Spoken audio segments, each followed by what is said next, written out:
Today I'm reviewing the FiiO QX13 dongle DAC and headphone amplifier. You wouldn't believe the power this thing puts out. Let's get it.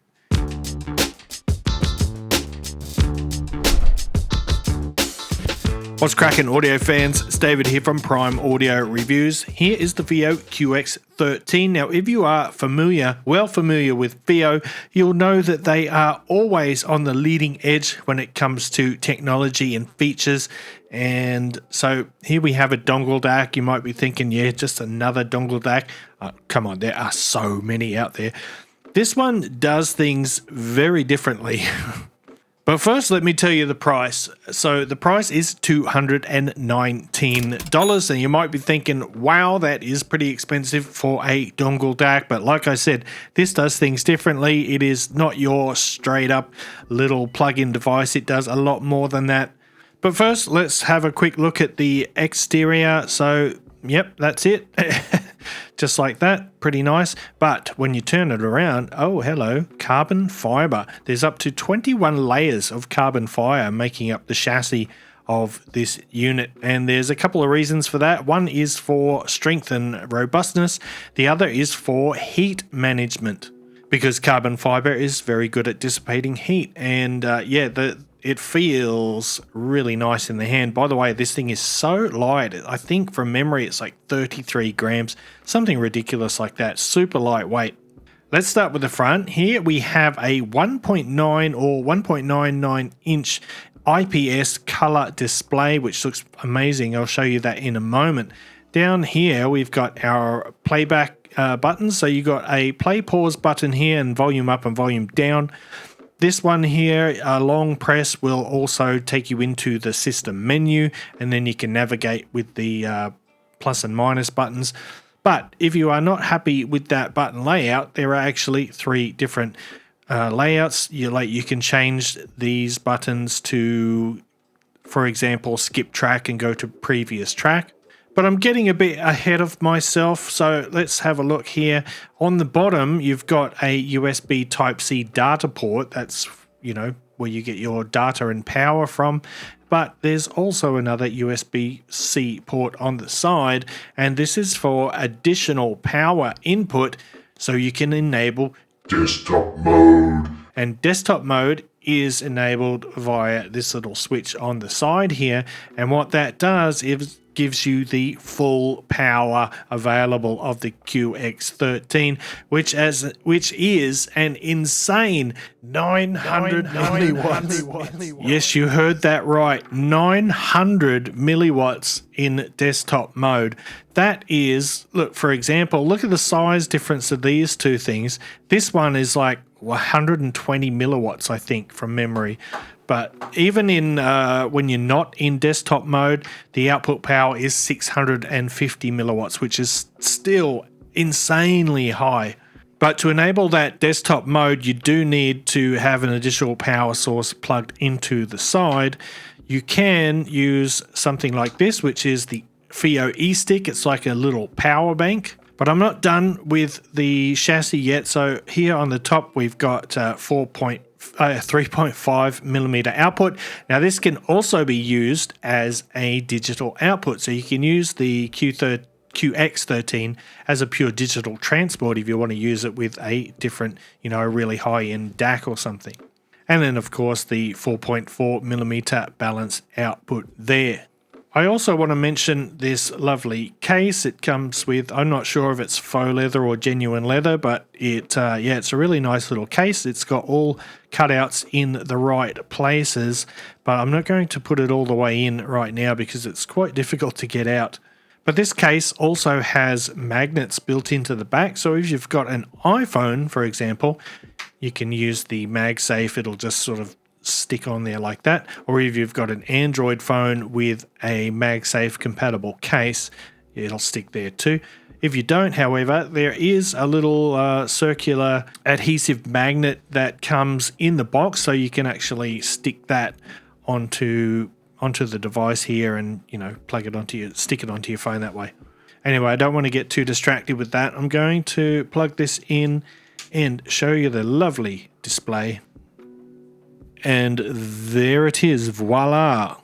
So you get quite a bit of information here. Shows you the current sample rate, whether desktop mode is on or off, which EQ profile you've got. Yes, we've got EQ on here, and which UAC mode. It's got UAC 2.0 and 1.0, so it is compatible with, you know, game systems and other legacy devices. So right now I'm in the default button layout, which means the plus and minus keys control the volume. And if I do a long press on the middle one, it'll take us into the system menu. I'm not going to break down all of these things because there's just too many. Check out the full written review if you want to, you know, go into more detail. But let's just have a look at some of the main ones. So you've got low and high gain, multiple digital filters, volume level, blah, blah, blah, coaxial output. You can enable that and disable that. Change the screen brightness, the PEQ mode. So yeah, this has a parametric EQ, and it supports the FiiO Control app, so you can dive in there and really get deep into the system and the settings. But let's have a look. Let's have a look at the PEQ mode. There are, I think, 8 in total preset EQs. You know, pop, rock, dance, R&B, all that, and then down the bottom, there's a bunch. I think there's like 10. That's insane. 10 user customizable ones.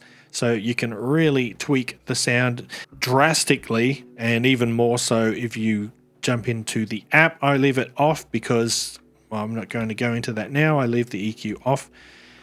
And yeah, there's a bunch of other options. Screen rotation. So you can actually rotate the screen, turn it upside down. So if you want these ports on the other end, you can just enable the screen rotation. On top of that, there are 4 different themes.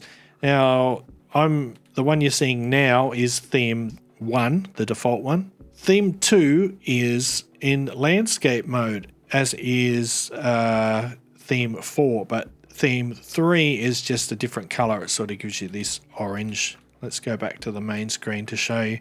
So you get these orange colors. But let's go back to the original one. And yeah, there's just so much in there. I'm not going to go into it. So let's talk about the important stuff, which is the sound and, you know, how it synergizes and pairs with different kinds of headphones and IEMs. I guess you might be wondering what the DAC chip is inside of here. I should have mentioned it earlier, but we've got a Sabre ES9027S Pro DAC chip, and that is from ESS's Sabre Pro family, which is actually designed for high-end consumer and professional audio.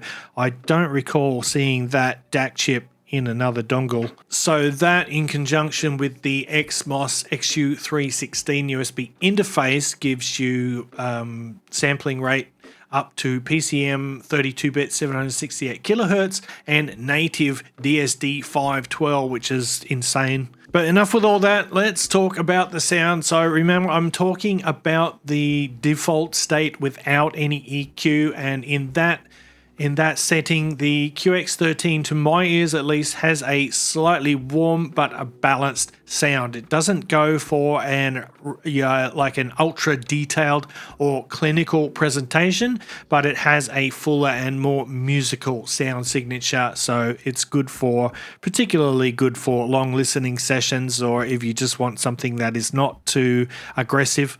Don't get me wrong though, it doesn't sacrifice detail for that musicality. On the contrary, it does an excellent job of eking out every last bit of information. So it is a very highly resolving and detailed device. And I think that is especially apparent when you are using full size and harder to drive headphones in desktop mode.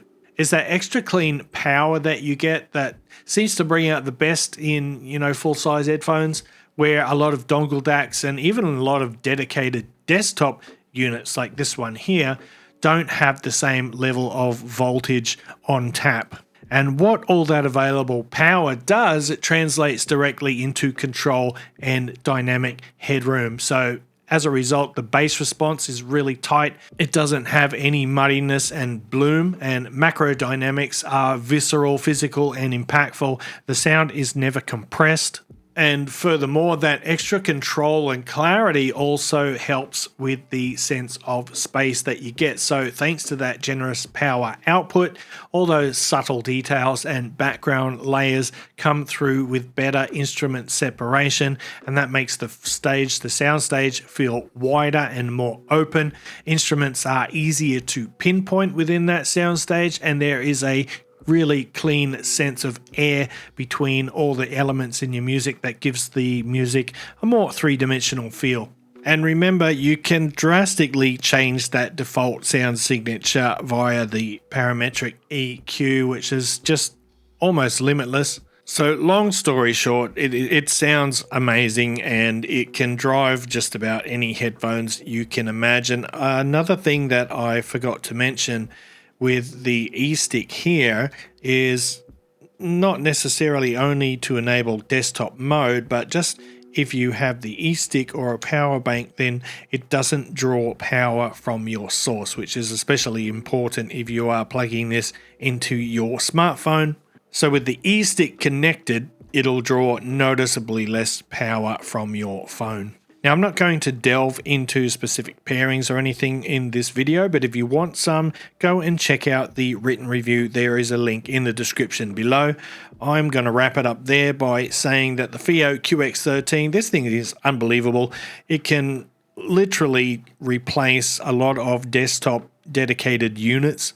It's got so much power. Oh, by the way, even despite all that massive power output, it doesn't have any background noise or hiss. So even with really sensitive in-ear monitors, I couldn't hear any background noise whatsoever. It's pitch black, which means you get the best dynamics, you get the best soundstage and imaging and instrument separation, all those things. So it's such a wonderful sounding device, and it can drive pretty much anything that you plug into it. Having said that, I'm going to wrap it up there. Thanks for watching the video. If you liked it, give it a thumbs up, Pal Family Audiophile style. If you're new here, hit that subscribe button before you go, and until next time, I'll see you later.